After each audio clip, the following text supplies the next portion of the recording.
नमस्कार सभी को टॉपर्स टेस्ट के इस डिजिटल प्लेटफॉर्म पर एक बार फिर से आपका स्वागत है। साथियों, हमारे जो इस चैनल पर हमारे द्वारा पशु परिचर का संपूर्ण जो कोर्स है निशुल्क यूट्यूब चैनल पर करवाने की जो घोषणा की गई थी, उसके अंतर्गत हमारी क्लासेज नियमित रूप से हमने स्टार्ट करी थी।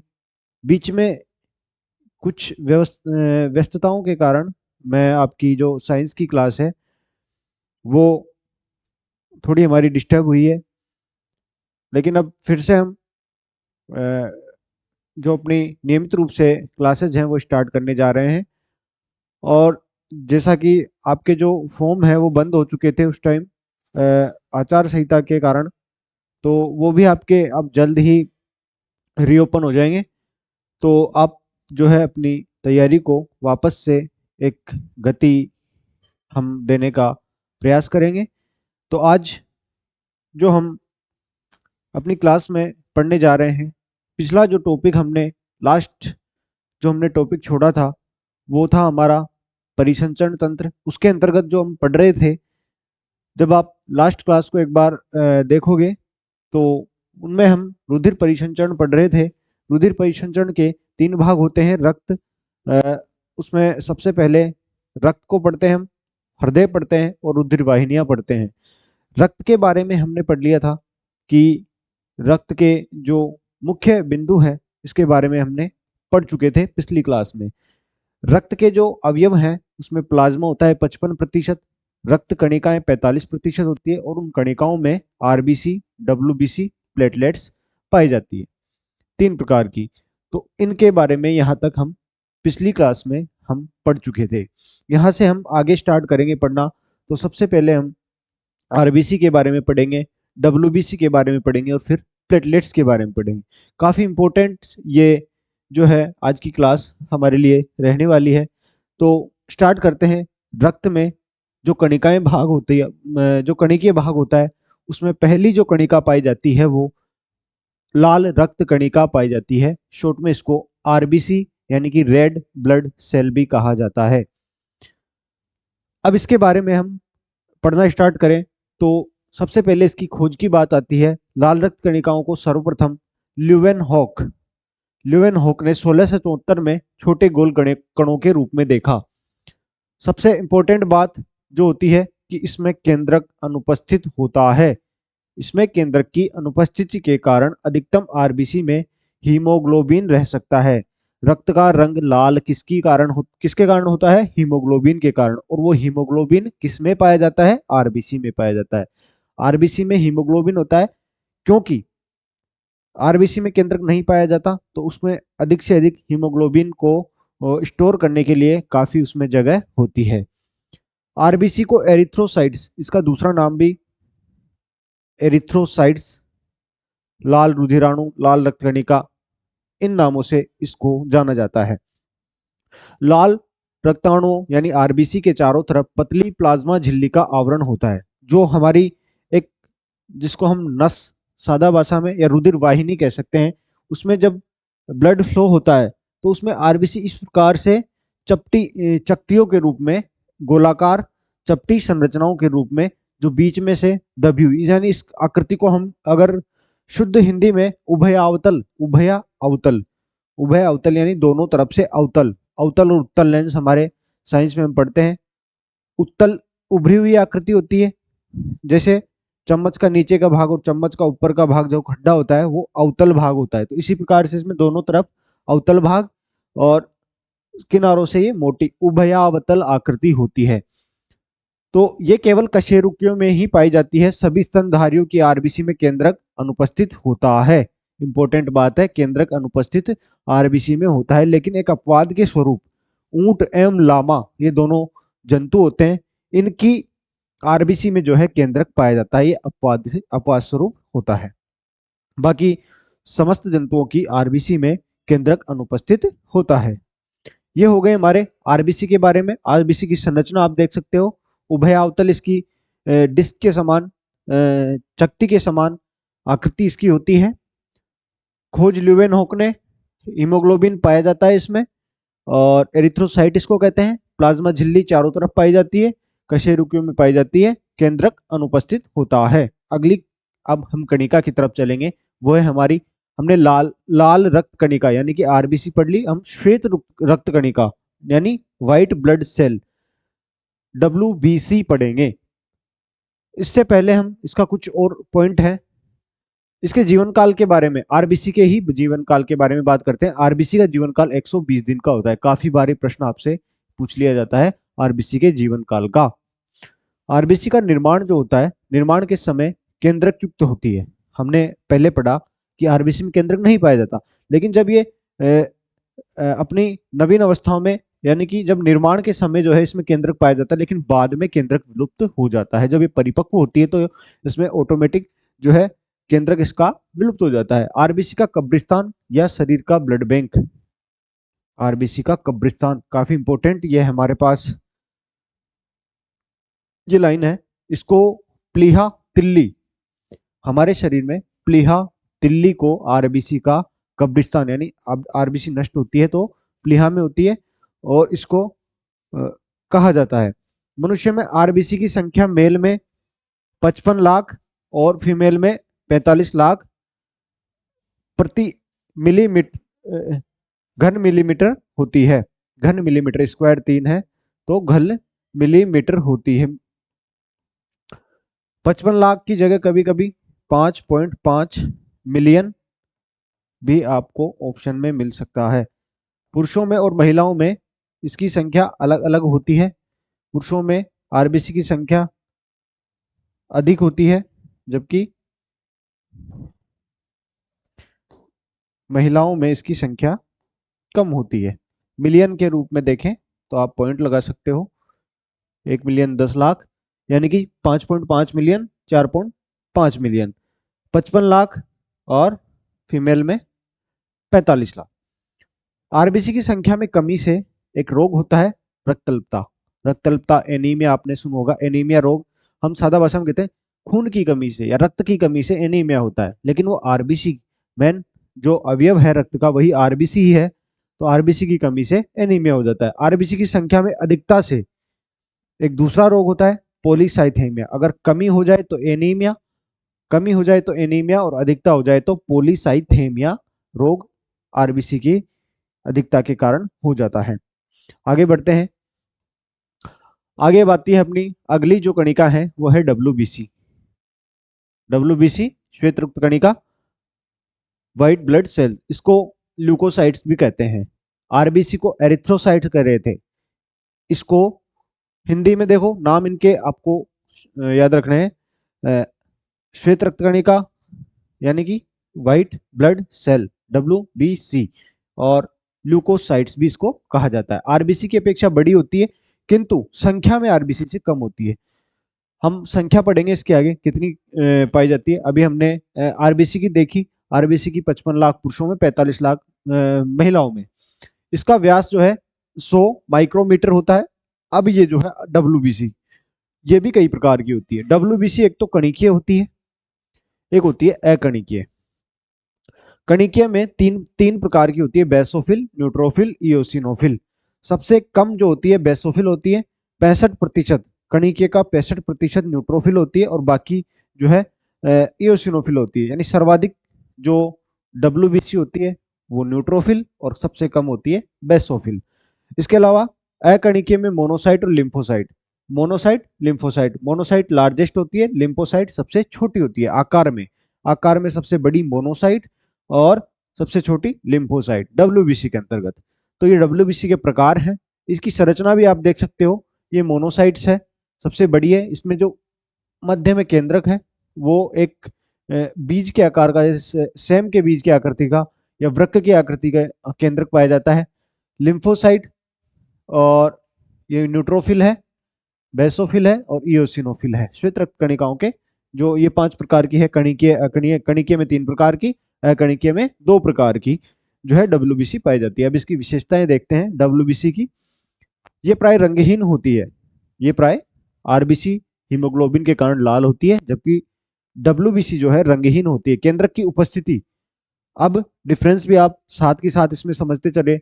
आरबीसी में वहां पर केंद्रक नहीं पाया जाता था, लेकिन डब्ल्यूबीसी में केंद्रक पाया जाता है, और केंद्रक, जिस कोशिका में केंद्रक होता है वो एक तरीके से वास्तविक कोशिका हो जाती है। भाई कोशिका में केंद्रक नहीं तो एक तरीके से संपूर्ण कोशिका उसको नहीं कह सकते, केंद्रक उसका नियंत्रण होता है, नियंत्रक केंद्र होता है कोशिका का।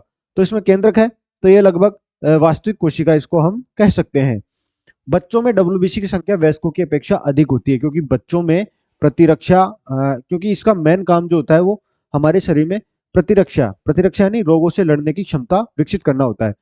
वयस्कों में जो है, बच्चों में क्यों होती है इसकी अधिक संख्या, क्योंकि बच्चों में संक्रमण का, रोगों से बचाने की उनको अधिक आवश्यकता होती है, तो उनमें डब्ल्यूबीसी की मात्रा अधिक होती है। डब्ल्यूबीसी और आरबीसी का अनुपात 600:1 होता है, संख्या का अनुपात है ये। आप किसी और चीज का मत समझना, संख्या लिखना यहाँ पर थोड़ी मिस्टेक है। तो 600:1, यानी जहां आरबीसी की संख्या 600 है उस पर एक डब्ल्यूबीसी पाई जाएगी। यानी और ये जहां आरबीसी हमारे पास 55 लाख से या 45 लाख थी महिलाओं में, वहीं इसकी संख्या जो होती है डब्ल्यूबीसी की, वो होती है लगभग 4 से 5 हजार, 4 से 5 हजार पर घन मिलीमीटर में इसकी संख्या, जो रक्त के एक घन मिलीमीटर में इसकी संख्या 4 से 5 हजार, इसकी 55 से 45 लाख, तो कितना फर्क हो गया। यानी जब इसको काटते जाएंगे तो एक अनुपात जो बचेगा 600 आरबीसी पर एक डब्ल्यूबीसी पाई जाएगी। संक्रमण के समय सर्वप्रथम संख्या में बढ़ने वाली डब्ल्यूबीसी इयोसिनोफिल होती है। जब हमारे शरीर में कोई संक्रमण होता है तो अपनी संख्या को बढ़ाती है उससे लड़ने के लिए, तो वो संख्या में सर्वप्रथम बढ़ोतरी करने वाली जो होती है इयोसिनोफिल, हमने देखा था अभी डब्ल्यूबीसी के प्रकार में। नोट, एक नोट है, एलर्जी, संक्रमण और रक्त कैंसर के समय डब्ल्यूबीसी की संख्या में बढ़ोतरी हो जाती है। ये चीजें होती हैं जब हमारे शरीर में एलर्जी होती है, बाहरी किसी कारक से एलर्जी होती है, कोई संक्रमण होता है, कोई रोग कारक हमारे शरीर में प्रवेश करता है, या फिर कैंसर, रक्त कैंसर होता है, उस समय डब्ल्यूबीसी की संख्या अपने आप बढ़ जाती है। क्यों बढ़ती है? क्योंकि वहां शरीर को उन जो इन चीजों से लड़ने की आवश्यकता होती है, और डब्ल्यूबीसी का मुख्य काम ही प्रतिरक्षा है। आगे पढ़ते हैं। ल्यूकोसाइट, ल्यूकोसाइट या डब्ल्यूबीसी की संख्या में कमी को ल्यूकोपीनिया कहते हैं। वहां हमने पढ़ा आरबीसी में कमी होने पर एनीमिया रोग होता है, आरबीसी में अधिकता का भी हमने पढ़ा, जबकि यहाँ डब्ल्यूबीसी की कमी को ल्यूकोपीनिया कहते हैं। ये रोग नहीं है, इसको कहते हैं ल्यूकोपीनिया, अगर कमी हो गई तो ल्यूकोपीनिया कहते हैं। डब्ल्यूबीसी की संख्या में वृद्धि को ल्यूकोसाइटोसिस कहते हैं। थोड़ा सा फर्क है, ल्यूकोपीनिया, ल्यूकोपीनिया कमी को, ल्यूकोसाइटोसिस वृद्धि को। एक नॉर्मल जो रक्त कैंसर हमने सुना होगा कई बार, अस्थि मज्जा कैंसर या रक्त कैंसर, इसको डब्ल्यूबीसी की संख्या इसमें क्या होती है, बहुत अधिक बढ़ जाती है, और इस स्थिति को हम ल्यूकेमिया, रक्त कैंसर का ही दूसरा नाम है ल्यूकेमिया, रक्त कैंसर को ही दूसरे नाम जो अन्य नाम से हम बुलाते हैं वो है ल्यूकेमिया। ल्यूकेमिया रक्त कैंसर का ही दूसरा नाम है। इसमें डब्ल्यूबीसी की संख्या बहुत अधिक मात्रा में बढ़ जाती है। डब्ल्यूबीसी का जीवन काल, आरबीसी का जीवन काल 120 दिन था, जबकि डब्ल्यूबीसी का जीवन काल 10 से 15 दिन से लेकर कई वर्षों तक हो जाता है, फिक्स नहीं है। डब्ल्यूबीसी का कार्य क्या होता है, मैंने बताया, रोग प्रतिरोधक क्षमता का विकास अथवा संक्रमण के विरुद्ध लड़ने की क्षमता प्रदान करती है, और प्रतिरक्षा प्रदान करने का एक ही बात है, एक शब्द में खत्म है। आप तो इतनी लाइनें याद रखो, प्रतिरक्षा का कार्य करती है। प्रतिरक्षा में सारी चीज आ गई, संक्रमण से लड़ने की क्षमता और रोगों से लड़ने की क्षमता, यही प्रतिरक्षा कहलाती है। प्रतिरक्षा का कार्य करती है डब्ल्यूबीसी। आगे बात करें, आगे हम पढ़ते हैं हमारा तीसरा जो रक्त प्लेटलेट्स, प्लेटलेट्स बट्टिकाणु या बिंबाणु। हमने एक रोग होता है हमारे, कभी सबको मतलब हमने सुना ही होगा ये शब्द, डेंगू रोग होता है। डेंगू रोग में क्या होता है, जब डेंगू होता है किसी को तो ज्यादा जो सीरियस कंडीशन हो जाती है उसमें डेंगू में प्लेटलेट्स की संख्या कम हो जाती है, प्लेट्स डाउन हो जाती है। सादा भाषा में कहते हैं कि प्लेट्स डाउन हो गई, तो वो प्लेट्स नहीं होती, वो प्लेटलेट्स होती है। प्लेटलेट्स वो पट्टिकाणु या बिंबाणु इनको कहते हैं, उनकी संख्या कम हो जाती है डेंगू रोग में।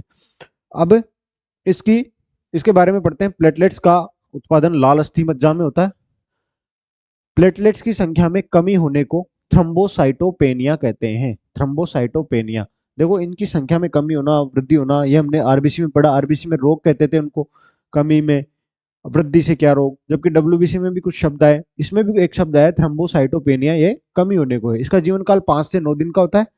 संख्या जो है 1.5 लाख से 4 लाख होती है। नॉर्मल संख्या 1.5 लाख से, आप याद रखना, कभी किसी को डेंगू में टेस्ट होता है तो वहाँ टेस्ट में प्लेटलेट्स की, उस टेस्ट में जो हम ब्लड टेस्ट करवाते हैं डेंगू में ब्लड टेस्ट जरूर करवाया जाता है।